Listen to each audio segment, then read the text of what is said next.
Ce soir, on va parler de la formation et plus particulièrement de la formation interne, donc à savoir celle qui est dispensée par l'entreprise pour ses collaborateurs et pas par des prestataires extérieurs. Ce n'est pas le sujet de ce soir. Aujourd'hui, l'offre de formation elle est très inégale en France et surtout très faible dans les petites entreprises, principalement pour des raisons de coût et de temps. La formation interne pose souvent les premières briques d'une réflexion globale autour de l'apprentissage en entreprise et peut devenir un outil puissant d'engagement des collaborateurs. Pour toutes ces raisons, excusez-moi, et pour vous montrer concrètement comment ça peut être mis en place, on a décidé d'explorer ce sujet avec nos deux invités. Donc Elisa Rumellard, qui est Brand Love Manager chez My Little Paris. Je pense qu'on n'a pas besoin de vous présenter ce média. Le poste d'Elisa, c'est un mix entre les ressources humaines et le marketing, et elle en a occupé bien d'autres parce qu'elle est là-bas depuis plus de 8 ans. Chez My Little, on ne parle pas de formation interne, enfin on peut en parler, mais pas ce soir, à proprement parler, mais de rituels, et je laisserai Elisa vous en dire plus tout de suite. Et Alice Lorenz, qui est Chief of Happiness Support chez Guest to Guest, le premier réseau mondial d'échange de maisons et d'appartements. Et Guest to Guest, c'est aussi une entreprise libérée, c'est-à-dire une entreprise où c'est celui qui fait qui prend la décision. Il n'y a pas de manager, mais des coordinateurs, et chaque collaborateur doit être responsable de ces sujets. Donc dans ce cadre de management, ou plutôt de non-management d'ailleurs, la formation interne a une place toute particulière. Elisa, je te donne la parole. Est-ce que tu peux nous expliquer en 2 mots à quoi ça ressemble la formation interne chez vous ? Bonjour à tous. Du coup, la formation interne chez My Little Paris, on a à la fois du partage de compétences, partage d'expériences qui a été mis en place. Mais je pense que la chose la plus distinctive chez nous, c'est vraiment tout ce qu'on a monté autour des rituels de créativité. Cette créativité, elle est au cœur de la culture My Little Paris, et du coup, on a mis en place plein de process pour l'accompagner, pour continuer à stimuler les équipes au quotidien. Et peut-être juste pour donner des exemples un peu concrets par rapport à ça, parce que c'est important d'avoir des exemples concrets.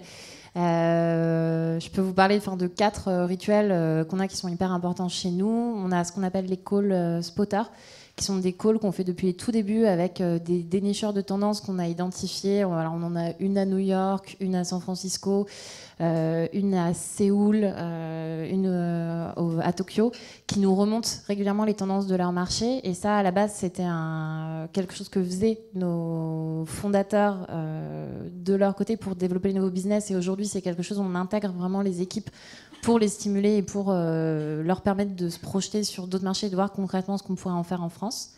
On a ce qu'on appelle les Creative Morning, qui sont des petits déjeuners créatifs où on invite une personnalité à venir parler de ce qui lui donne, ce qui est source d'inspiration pour elle. Et ça peut être aussi bien des personnalités créatives un peu classiques, entre guillemets, comme acteurs, réalisateurs, écrivains. On a eu Sylvain Tesson il n'y a pas très longtemps, mais aussi des personnalités qui sortent plus du cadre. Récemment, on a eu Apollonia Poilane qui est venue nous expliquer comment elle avait révolutionné le business de la boulangerie, où on a eu il y a quelques mois la première femme astronaute française qui est venue. Plutôt des belles personnalités que vous recevez. Ouais, et où vraiment du coup l'idée c'est d'aller chercher sur des territoires, parce que la créativité c'est ça aussi, c'est faire des ponts avec des territoires totalement différents, et du coup ça permet aussi de stimuler les équipes. Et après, au-delà de ça, on a ce qu'on appelle les méga labs. Là, le dernier, c'était ce matin, on en a un en fait tous les mois. Ça se passe dans un théâtre, qui est donc un très joli théâtre, en plus dans le 18e théâtre de l'Atelier. L'idée, c'est de proposer, donc d'inviter toutes nos équipes à venir dans ce théâtre. C'est vraiment un cérémonial, et de faire monter sur scène 7 à 8 personnes des équipes qui viennent parler d'un sujet qui leur tient à cœur. Ça peut être une expérimentation business, ça peut être un bouquin qui les a inspirés, une personnalité qu'elles admirent. Et l'idée, c'est que c'est vraiment notre TEDx en interne. C'est, chacun vient parler de son sujet, et par contre, la fois d'après, c'est 7-8 personnes différentes qui montent sur scène avec un timing maximum de 10 minutes. Et c'est hyper intéressant en termes de partage d'expérience et de stimulation. Et le dernier rituel, vraiment, je l'ai fait super long, désolée. Le dernier mais au moins, on comprendra bien de quoi tu parles. Oui, mais c'est ça en fait, parce que sinon il y a un côté un peu abstrait quand je parle de rituel de créativité. Mais le dernier, c'est notamment ce qu'on fait sur les débriefs. On appelle ça les open débriefs. Donc ça, c'est une fois par semaine. Et c'est un mi-chemin entre le rituel de créativité et vraiment le partage de compétences, de savoir. C'est organisé dans nos bureaux, c'est open à toutes les équipes et c'est nos équipes de planning stratégique qui, de toute façon, lisent des magazines comme le Fast Company, le Monocle, Harvard Business Review, pour se documenter, voir les tendances, analyser, voir comment les utiliser. Et du coup, qui ce temps en fait de travail à la fois de lecture et d'analyse qu'ils ont passé de toute manière à le faire, ils prennent sur ce temps-là, ils proposent de résumer en 25 minutes top chrono le magazine qui leur a pris plusieurs heures à décortiquer pour toutes les équipes. Et ça, c'est vraiment ouvert. Et c'est vraiment cette idée de partager au maximum les savoirs, de stimuler les équipes. Et après, ça fait partie de l'expérience collaborateur aussi qu'on propose, et ça répond à cette conviction qu'on a que la créativité, c'est vraiment un muscle qui s'entretient et voilà, qui doit tout simplement s'entraîner. Et désolée, c'était super long. Il n'y a pas de souci. Alice, chez vous, quels sont les rituels et les types de formations dont peuvent bénéficier les collaborateurs ? Donc bonsoir à tous, toutes même surtout. Chez Gas to Gas, du coup, comme le présentait Aurélia, donc on a ce qu'on appelle un management libéré. Et la base du management libéré, c'est que donc celui qui fait, c'est celui qui décide. Mais pour prendre une décision sans avoir à demander une validation à votre chef, il faut rationaliser la prise de décision. Donc nous, un des premiers enjeux pour libérer l'entreprise chez nous, ça a été de former chaque collaborateur, et c'est quelque chose qu'on fait en permanence, en continu et qu'on améliore, de former l'ensemble des collaborateurs à l'analyse pour pouvoir prendre des décisions soi-même. Ce que j'appelle analyse, ça va être de l'estimation, savoir évaluer l'impact d'une action marketing, ça va être prévoir et réaliser un budget, réaliser un business plan soi-même sur son propre scope. Voilà, donc ça c'est un premier pan, du coup je continue. Mais évidemment, après la formation interne, il y a plein d'autres enjeux dont j'imagine on va parler ensuite, qui sont aussi comment la formation interne peut devenir un vecteur de performance. Et ça là-dessus, nous aussi, on a pas mal de rituels. Vous avez choisi dans vos 2 boîtes de traiter le sujet formation interne comme un sujet prioritaire, et c'est venu assez tôt, alors que dans certaines boîtes, c'est parfois un sujet qui vient un petit peu plus tard. Pourquoi un tel engouement, et à quoi ça ressemblait au tout début? Parce qu'Elisa, tu parlais de beaucoup de rituels dans des théâtres, etc.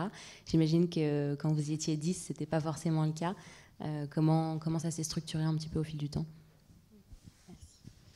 Nous, c'est vrai que c'est quelque chose qui a été présent dès les tout débuts de My Little Paris, mais c'est lié aussi à notre histoire, en fait, dans le sens où on a été fondé par des femmes qui ne connaissaient rien ni aux médias ni au digital. Et du coup, ça a été nécessaire dès le début de penser à cette formation interne, de penser à faire venir des personnes extérieures pour apprendre, et en même temps de travailler avec eux des formations pour le partager avec des équipes. Et du coup, c'est vraiment cette perspective d'apprentissage, d'aller sur tout le temps de nouveaux territoires qui est hyper importante pour nous. Et après, cette notion de créativité dont je parlais, qui dès le début a été très forte aussi dans la culture d'entreprise. Et on a été convaincus en fait qu'il fallait vraiment réfléchir ça de manière globale. Et on s'est rendu compte que si on met pas de process sur ces questions-là de créativité, c'est clairement ce qui passe à chaque fois à la trappe dans le feu de l'opérationnel.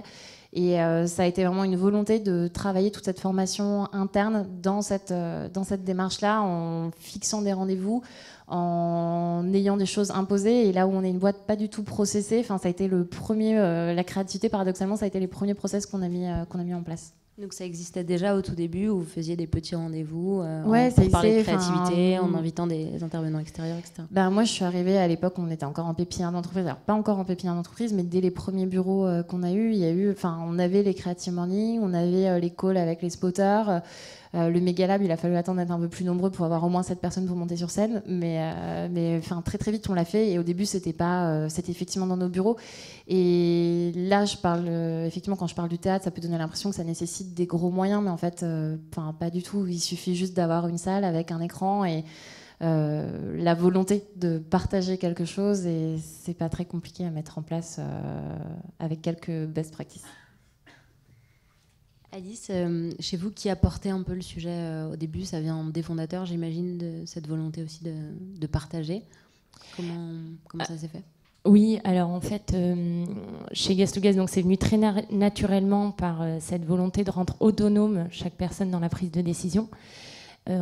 Très concrètement, comment ça s'est passé? Le fondateur a décidé de recruter, honnêtement, dans une des premières années de la start-up, de recruter un profil très analytique, qui était une personne de Polytechnique, donc c'était un vrai même investissement RH pour une entreprise aussi jeune. Et cette personne a monté petit à petit au fil des années un service data analyse dont une des principales missions est de sensibiliser et de former l'ensemble des collaborateurs à l'analyse. Donc ça c'est construit. Métier, quoi. C'est aussi, ça a été pensé pour, et ça s'est construit ensuite petit à petit avec évidemment la création d'une équipe au-delà d'une seule personne. Et pour donner un exemple concret de ce que cette équipe fait, donc nous, par exemple, elles ont créé ce qu'on appelle la Analysis Academy. Donc c'est vraiment un programme de formation qu'elles ont construit au fil maintenant des 3 dernières années, que tout le monde peut suivre sur la base du volontariat. Au-delà de l'analyse, j'imagine qu'il y a pas mal de startups ici. Quand vous êtes peu nombreux, vous pouvez, et surtout au début de votre startup, vous recrutez des profils plutôt juniors, quelques experts. Les experts, vous ne pouvez pas recruter un expert en acquisition, un expert en CRM, un expert sur les premières années de votre startup. Donc vous avez quelques experts qui doivent en fait infuser et transmettre leur savoir à l'ensemble des collaborateurs pour qu'ils puissent eux-mêmes travailler au quotidien. Donc nous, par exemple, on avait un expert SEO. Cette personne-là se doit de former toute personne qui potentiellement écrit du contenu. Elle va former une personne du service client qui crée les articles FAQ. Elle va former... l'idée, c'est vraiment d'infuser l'expertise. Et ça passe par de la formation interne. On sort vraiment de la logique, une équipe forme sa propre équipe et les personnes qui vont travailler avec elle, c'est toute la boîte qui bénéficie de l'expertise d'une personne, quoi. Okay. La demande, elle est aussi venue des collaborateurs parfois. Est-ce qu'il y a des choses qui ont émergé suite à des idées, pas forcément du coup de l'équipe qui s'occupe de la formation, mais des initiatives de collaborateurs qui ont voulu pousser des choses? Oui, donc nous, c'est toujours sur base du volontariat. Il y a énormément de personnes. Nous, on pousse vraiment chaque personne à comprendre quelle est son expertise, comprendre quelles sont ses compétences et à les transmettre dès lors qu'il sait les formaliser. Et du coup, on va vraiment pousser chaque personne. Et du coup, il y a beaucoup de personnes qui se proposent aussi pour partager au cours d'un déjeuner d'équipe, au cours d'un petit déjeuner organisé le matin pour pouvoir partager sur ces sujets. Et au-delà de ces formations-là, nous, les collaborateurs, très rapidement, ont demandé aussi à obtenir des formations. Donc, c'est un avantage salarié qui a été voté, parce qu'on vote les avantages salariés. Et un des avantages salariés qui a été voté par les collaborateurs, c'était d'avoir un budget annuel alloué à la formation pour une formation de leur choix. Donc, lié évidemment à leur métier en général. Et du coup, nous, on a voté pour 500 € par an par salarié qui peuvent être cumulés au fil des années pour pouvoir se former sur d'autres sujets. Donc ça peut être des conférences, du coaching, peu importe quoi, tant que ça a un rapport avec ton métier et que c'est pertinent.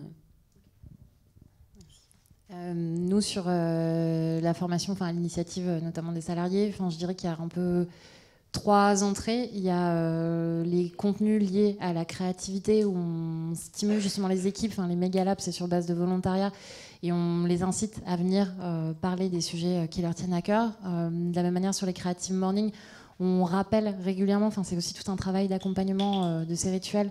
On rappelle régulièrement que s'ils ont envie d'inviter une personnalité qui les fait rêver, c'est un super prétexte pour le contacter. Et c'est comme ça qu'effectivement, moi personnellement, j'ai invité Benjamin Isidore Juventon du blog Adieu et à demain. Et j'ai une de mes collègues qui a invité Sylvain Tesson de cette manière-là. C'est un peu, on pousse les équipes à aller un peu décrocher les étoiles et les personnes qui les font rêver là-dessus. Concernant la formation plus métier, là, c'est vraiment plus au cas par cas en fonction des demandes, des besoins d'évolution. Le fait est que chez nous, on n'est pas sur une évolution, et on l'annonce quand les gens arrivent dans nos équipes, on n'est pas sur une évolution verticale parce qu'il y a une hiérarchie très très courte. Mais par contre, on est sur une évolution horizontale où, moi, ça fait 8 ans que je suis dans la boîte et j'ai fait, je pense, 6 métiers différents. Et du coup, par contre, tous ces changements de métier, c'est important aussi de les accompagner. Ça passe par ça, par soit des contacts, des mises en place de donc formation externe ou formation interne. Et enfin, il y a des demandes et des envies plus liées à du développement personnel.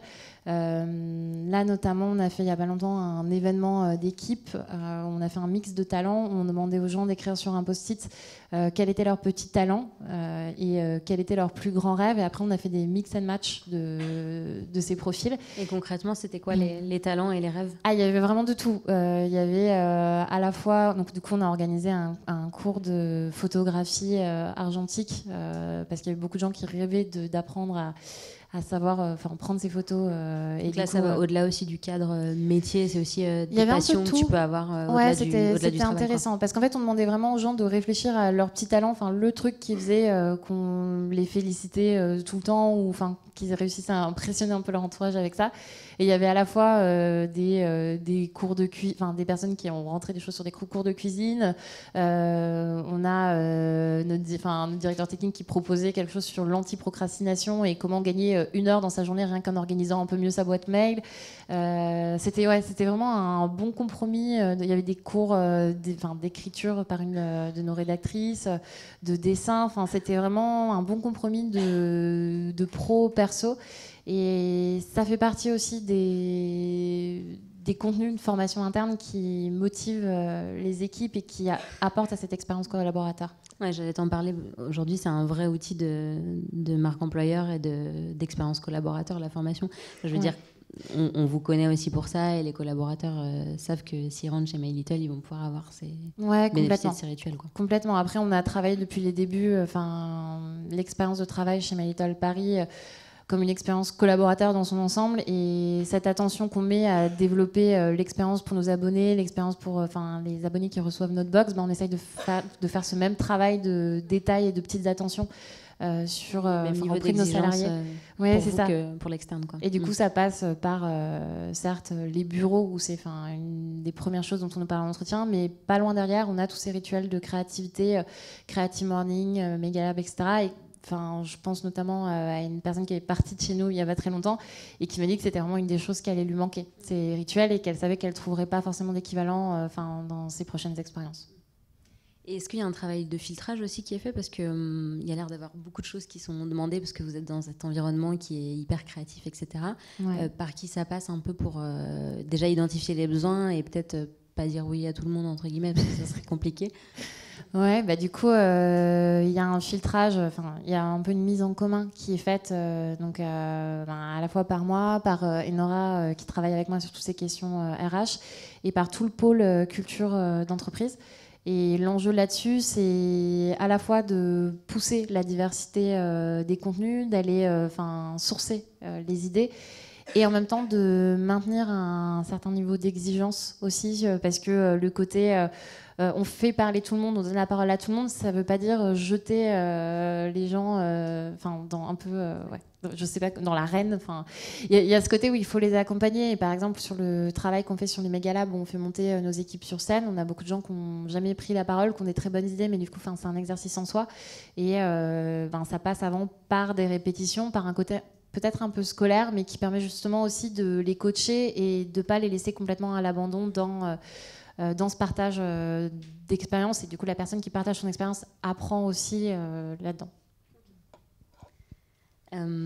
Sur le côté marque employeur, nous, comme tu le dis, Elisa, c'est hyper important de pouvoir donner une autre évolution possible à certains des collaborateurs sans forcément avoir une évolution verticale. Et chez nous, on a vraiment de très beaux exemples comme ça chez Guest to Guest qui ont eu lieu grâce à ces moments de partage, à cette formation sur l'analyse. 3 personnes du service client déjà de mon équipe ont évolué dans ce sens-là, malheureusement. Non, mais c'est très positif. Il y a une personne du service client qui est allée au service analyse, parce que justement, comme elle est formée à faire de l'analyse dans son travail au quotidien, elle a développé de l'analyse pour analyser le chat, nos mails, nos téléphones, nos KPIs. Ça lui a tellement plu que petit à petit, elle en a fait tellement de plus en plus qu'elle a eu envie d'en faire à un niveau plus macro. Il y a quelqu'un qui est parti au produit, donc là parce que justement elle était en lien très direct avec le produit, qui faisait une formation sur la manière dont il travaillait, ça lui a vachement plu. Comme elle était au service client, elle avait plein de retours produits, donc elle allait les voir de temps en temps. Ça crée des ponts qui en fait seraient pas forcément possibles. On pourrait peut-être pas forcément garder les personnes si on leur permettait pas de leur ouvrir cet horizon-là. Tu travailles aussi sur la rétention indirectement. Exactement. Et je pensais aussi à autre chose, c'est qu'il y a beaucoup de reconnaissance du coup entre les métiers, parce que ça permet de vraiment savoir ce que fait ton collègue, ce qui n'est pas le cas dans toutes les entreprises. Des fois, c'est un peu flou ce que fait le service marketing quand toi tu travailles au service client. Bien sûr, c'est un moyen de reconnaissance, parce que les personnes vont pouvoir présenter ce qu'elles ont fait. Elles vont pouvoir valoriser eux-mêmes leurs compétences. Et au-delà de ça, même en plus de la reconnaissance, ça va permettre aux personnes au quotidien de mieux travailler, parce qu'elles vont aller chercher les expertises qui leur manquent pour justement mener à bien leur projet. Moi, demain, si je dois lancer une nouvelle offre d'assurance, ce qui a pu arriver, au lieu de foncer tout droit, de penser que je suis seule et que je suis responsable du projet, donc je dois le travailler seule et en autonomie, comme je connais les compétences au sein de mon entreprise, comme je connais les métiers, je suis capable d'aller chercher et solliciter chacun des collaborateurs qui peuvent m'aider. Sur la reconnaissance, Elisa, par exemple, le Megalab chez vous, c'est vrai que ça permet aussi de mettre en lumière des gens qui ne s'expriment pas forcément, qui proposent, qui ne montrent pas ce qu'ils vont faire tous les jours aux autres. Ouais. Donc il y a ce travail d'accompagnement, et il faut aussi veiller, j'imagine, à ce que ce ne soient pas toujours les mêmes qui passent. C'est ça, parce que les volontaires sont un peu toujours les mêmes. Non, mais du coup, c'est vrai qu'il y a un double enjeu sur ce genre de rituel et de mise en avant des équipes pour nous, qui est certes cet enjeu de partage, d'inspiration, de compétences, pour avoir aussi un socle commun de référence, et derrière, diffuser le savoir au maximum. Mais il y a aussi des enjeux par rapport à ça de management et de mise en avant des équipes. Et clairement, quand on choisit les intervenants du Megalab, il y a parfois donc on a les personnes qui sont volontaires, et il y a des personnes qu'on va aller un peu titiller en leur proposant d'être volontaires. Et c'est essentiel pour nous aussi, parce que ça permet de mettre en lumière des personnes qui spontanément se mettraient pas en avant. Et en même temps, c'est hyper important. J'ai souvenir par exemple d'une présentation au Megalab qu'avait fait notre responsable logistique, Céline, qui en fait fait un métier qui, dans une boîte de marketeur, créa, est pas forcément le métier le plus valorisé, alors que elle est hyper forte et c'est hyper intéressant ce qu'elle fait. Et du coup, on lui avait proposé de monter un Megalab pour faire cette présentation, et elle a présenté toutes les dernières innovations de livraison à domicile, et elle a réussi à passionner les foules sur la logistique. Et je pense que ça aussi fait des déclics. Mais du coup, et donc à la fois sur des métiers qui sont peut-être moins sexy entre guillemets, et après aussi sur des personnalités qui sont peut-être un petit peu plus en retrait, et le fait de leur proposer d'aller présenter leur inspiration personnelle, un livre qu'ils ont lu qui a été un peu comme une espèce d'illumination, ça permet de montrer un peu à chacun ce qu'on a dans le ventre, et de valoriser tout simplement ces personnes. Tu parlais de la logistique, donc pour rentrer dans le vif du sujet, tu disais aussi tout à l'heure que vous aviez des rituels qui étaient hors des bureaux. Quelle est la balance un peu entre l'enchaînement? Du coup, effectivement, il y a à la fois des rituels qui ont lieu dans nos bureaux, des rituels qui ont lieu toujours dans les mêmes lieux à l'extérieur des bureaux, donc notamment le Megalab dans le théâtre. Après, sur les formations, c'est important pour nous de réfléchir au lieu à chaque fois. Et on aime bien sortir du cadre. Et du coup, comme on développe de plus en plus d'expériences en dehors de bureau, on développe de plus en plus des lieux, je pense notamment l'année dernière, on avait une maison à Montmartre pleine de petits recoins. On a eu Mona, donc un lieu dédié à l'entrepreneuriat au féminin, qui étaient des lieux ouverts au public, et du coup pour la communauté My Little en externe. À la base, oui. C'est des lieux qu'on a imaginés comme des lieux ouverts à la communauté, et en fait on les utilise, ces lieux-là, aussi pour nos équipes. Et du coup, cette maison à Montmartre là qu'on a eu pendant un an l'année dernière, c'était aussi un slow office où on proposait aux équipes de venir pour ces moments de formation, en dehors du bureau, ce qui permet aussi de déconnecter, de fermer l'ordi, de ne pas être dans le rush réunion des classique. C'est ça. Et de proposer une expérience différente. Et de la même manière qu'on travaille toute cette expérience sur nos abonnés, on la travaille aussi sur les collaborateurs. Donc ça demande du temps. Finalement, honnêtement, c'est pas beaucoup plus cher d'aller dénicher des lieux, parce que même quand on fait des formations externes avec des organismes, on va nous-mêmes aller chercher les lieux où on veut les faire. T'as un double travail de trouver l'organisme et de trouver le lieu. Et de trouver le lieu, c'est du temps, mais en même temps, ça change tout de faire ça dans un... Là, on a fait une formation management récemment. Enora avait trouvé un appartement avec vue 360 sur tout Paris. Pas très loin d'ici d'ailleurs, et l'entrée était un peu glauque dans ce quartier. Mais du coup, derrière, tu es arrivé, tu avais vraiment cet effet waouh en arrivant, et du coup, ça fait partie aussi de cette expérience et du mode d'ouverture des chakras des équipes, quoi. Ouais, tu sens que la réception de l'apprentissage va pas être le même quand tu sors un peu du cadre, quoi. Oui, ouais, et je pense que ça permet aussi de prendre cette perspective et ce recul. Le fait de le faire physiquement, ça te permet de te dire des choses que tu ne te dis pas forcément au bureau aussi. Je pense notamment à toutes les formations de management qu'on peut faire, ça libère bien la parole de l'imaginer dans ce genre de lieu. Et toutes les formations créativité, le faire justement dans un lieu complètement différent. On a déjà fait au milieu de ruches sur les toits de Paris. On a déjà fait des formations dans des lieux complètement incroyables, et je pense que ça t'aide aussi à penser différemment. Alice, je crois que vous aussi, vous mettez le nez un peu dehors pour les formations. Oui, alors dans des lieux un peu moins shiny, mais non, en tout cas, moi, je partage cette idée qu'il faut vraiment sortir du bureau. Si vous n'avez pas les moyens de sortir, c'est pas grave. En fait, il y a plein de petits moyens de rendre le bureau, ce moment un peu différent. Ça va être des viennoiseries, c'est un petit déjeuner, ça va être un énorme goûter, des bières selon l'heure de la journée. Pour moi, c'est important pour montrer aux personnes qu'on leur fait un cadeau. Cette formation, elle est pour elles. Elle n'est pas là pour l'entreprise. C'est vraiment pour les personnes qu'on les fait. Et nous, comme on a donc c'est un site d'échange de logements entre particuliers, c'est vrai qu'on essaie de temps en temps de réaliser un échange à la journée, sur 2 jours, sur 3 jours. Pourquoi pas à Paris ou ailleurs. On est même déjà allé à Rome, par exemple, avec l'équipe service client pour une formation dans un logement de notre site. Il faut aussi penser tout près, en fait, quels sont les moyens et quels sont les lieux qui te sont disponibles. Mais comme tu le disais, c'est une belle manière de marketer la formation et de montrer aussi à tes collaborateurs que tu as fait un effort, entre guillemets, sur tout le process de formation, quoi. Pas simplement sur ce que tu vas leur apprendre. Il y a la question de la valorisation de manière générale sur la formation, ou du coup aussi le fait de faire dans des lieux extérieurs. Je pense qu'en termes de perception, même, ils ont ce sentiment d'investissement sur eux, et c'est la même chose on a pu en discuter, mais sur l'intervention de personnes extérieures, notamment nous sur toutes les formations de management qu'on peut faire, il y a des choses qu'on fait en interne, mais on se rend compte que parfois on a besoin d'avoir un formateur extérieur qui vient dire ces mêmes choses, mais ça a un poids différent, et ils ont ce sentiment qu'on a investi sur cette formation avec eux, et du coup c'est un peu cet équilibre à trouver entre ce que tu fais en interne et ce que tu fais en externe. Ouais, donc là ça passe aussi par des prestats extérieurs pour des sujets précis qui, notamment à sur votre les sens, sujets seraient moins légitimes par l'équipe ou... Non, alors c'est ça qui est un peu rageant par moment, mais je pense que notamment sur le management, on a des façons de manager un peu liées aussi à notre culture, et potentiellement ce serait tout aussi pertinent que ce soit fait par des personnes des équipes, mais je pense que c'est plus dans la perception, le fait d'avoir une personne extérieure. 1, ça fait du bien, et 2, il y a cette perception de c'est toujours l'enjeu quand tu fais de la formation interne, c'est que les gens aient quand même le sentiment, parce que c'en est, que c'est de la vraie formation aussi, et c'est du temps, et en fait que le temps que ton directeur marketing ou ton responsable data va passer à présenter, lui aussi c'est du temps de travail où l'entreprise le paye pour faire ça, mais c'est tout un enjeu de communication aussi en interne sur cette formation.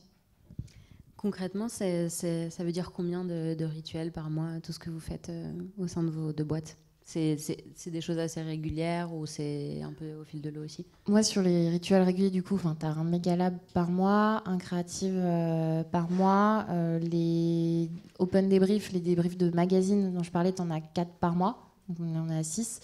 Ça vous a semblé important d'instaurer des vrais rendez-vous en fait aussi avec les collaborateurs et de se dire à chaque début de mois, il y a un creative morning et tout le monde l'a en tête, quoi. Ouais, et c'est important en tout cas d'avoir. On a un responsable dans notre équipe culture d'entreprise, formation interne. On a un responsable sur chacun des sujets qui est à la fois en charge de définir les dates et derrière d'assurer la qualité du contenu.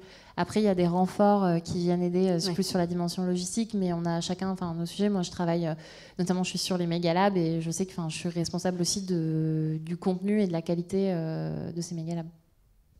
Et c'est vrai qu'on n'a pas parlé de concrètement qui fait quoi. Vous avez une task force sur ces sujets liés à la formation et chaque mois, ce sont c'est cette petite équipe qui va œuvrer avec l'aide d'autres personnes en renfort, quoi. Ouais, c'est ça. On s'est répartis après les sujets. À la base, c'était beaucoup les fondateurs et aujourd'hui, on s'est répartis aussi ces sujets-là et chacun a un peu ses rituels à gérer au sein de cette task force culture d'entreprise et donc lié à ces questions de formation interne. Et après, sur la partie plus logistique, on a du coup notre feel good manager, l'équivalent office manager qui vient en renfort sur l'orga. Alice, vous, c'est un petit peu moins récurrent et ça dépend aussi des besoins des collaborateurs sur des sujets assez précis. Oui, non, c'est vraiment très varié. Sur ce que j'appelais l'analyse académie tout à l'heure, là, c'est plus régulier. Je dirais au moins une fois par trimestre, on a une session. Pour tous les autres, ça varie en fonction des besoins et aussi de la motivation de tout un chacun. Parfois, on a essayé d'instaurer des rituels. On va faire un petit déjeuner SEO tous les mercredis matins à 9h. Au bout d'un moment, 8 semaines plus tard, il n'y a plus que 2 personnes qui viennent en fait pour les viennoiseries. C'est la preuve, en fait, c'est le public, entre guillemets, l'audience qui vous montre en miroir si la formation elle est encore intéressante, si elle est encore utile, s'il faut revoir le format, s'il faut revoir le contenu. Et donc, on a beaucoup de formations qui évoluent. Ce qui est important, c'est d'en garder au moins un historique des leçons, que les personnes qui organisent des sessions de formation en interne puissent échanger sur ce qui a marché, sur ce qui n'a pas marché, pour qu'on progresse, histoire qu'on ne recommence pas à chaque fois à zéro. Donc ça, c'est un bon moyen d'évaluer ta formation, de voir en fait qui est là, tout simplement. Ouais, exactement. Parce que rien n'est obligatoire chez vous. Du coup, du tout. C'est vraiment sur la base du volontariat. Si une personne, au milieu de la session, elle se rend compte qu'elle n'a rien à faire ici, elle peut partir. Elle ne va pas se prendre un blâme. C'est vraiment du pur volontariat. Et de la part des personnes qui veulent partager et former, et de la part des personnes qui assistent. Ensuite, on peut pousser un petit peu certaines personnes à y aller, mais voilà, c'est vraiment du volontariat. Elisa, vous, il y a aussi les nombreux événements que vous faites à l'externe qui sont toujours ouverts à vos collaborateurs. Est-ce que ça, vous voyez que ça peut apporter aussi, comment tout le monde est toujours invité à tous les événements qui sont ouverts au grand public? Alors, pas tous, parce que parfois on a des événements avec 20 places, 30 places, on est limité. Après, on essaye au maximum d'inviter les équipes. Là, je pense notamment, sur la fin d'été, on a organisé un summer camp qui était un peu pour célébrer nos 10 ans et être dans le partage par rapport à tout ce qu'on avait pu apprendre sur le digital. Donc un summer camp organisé dans nos bureaux. Donc c'était des places qui étaient vendues en ligne, qui ont été épuisées en 1h30 de temps. Gros succès. Gros succès. On était hyper contents en fait de voir l'engouement pour ce type de contenu. On a eu 1300 places du coup vendues en 7h30 et derrière du coup on a invité toutes nos équipes et ce qui était intéressant par rapport à ça c'est que on avait mixé à la fois des intervenants extérieurs, on avait notamment le DG d'Airbnb qui est venu, Grégory Pouy donnait un cours de marketing digital, mais aussi on avait notre rédactrice en chef qui est venue donner un cours d'écriture, faire un atelier d'écriture, notre responsable communauté My Little Box qui est venu expliquer comment vendre une expérience plutôt qu'un produit, et du coup il y avait vraiment un mix de finalement formation externe, formation interne avec des intervenants extérieurs et des intervenants de nos équipes, et derrière c'était ouvert à tout le monde et on a remis un peu le couvert là il y a 2 semaines avec une semaine liée à la food, où on avait plein d'intervenants de chefs. On a eu François Simon, le critique gastronomique, qui est venu dans nos bureaux. Et tout ça, c'est des événements, donc, quand ils ont lieu dans les bureaux, où bien sûr on garde des places pour les équipes, et ça fait partie aussi, ça vient s'ajouter à tous ces volets de formation interne, et c'est hyper précieux aussi, parce que là on fait venir d'autant plus des gros noms, des personnes qu'ils n'auraient pas l'occasion de voir à d'autres moments, et comme les places sont un peu compliquées à avoir sur ces événements, c'est d'autant plus valorisé et valorisant. D'ailleurs, ce Summer Camp, ça vous a aussi donné envie d'offrir de la formation à des entreprises et de monter un programme, si je ne me trompe pas, autour de ça. Ouais, tu peux nous en dire 2 mots rapidement ? Oui, bien sûr. Du coup, effectivement, cette formation, ça a été un peu le déclic pour nous, pour monter une formation B2B dédiée à la créativité. En fait, depuis le début de MyLittle, cette créativité, elle est au cœur de la culture. Et on avait déjà fait on avait déjà proposé à des annonceurs avec lesquels on travaillait régulièrement de venir en immersion chez nous. On voyait en fait que toutes les best practices, toutes les méthodes, les rituels qu'on avait, ça pouvait vraiment apporter quelque chose à ces entreprises beaucoup plus grosses et plus paquebot.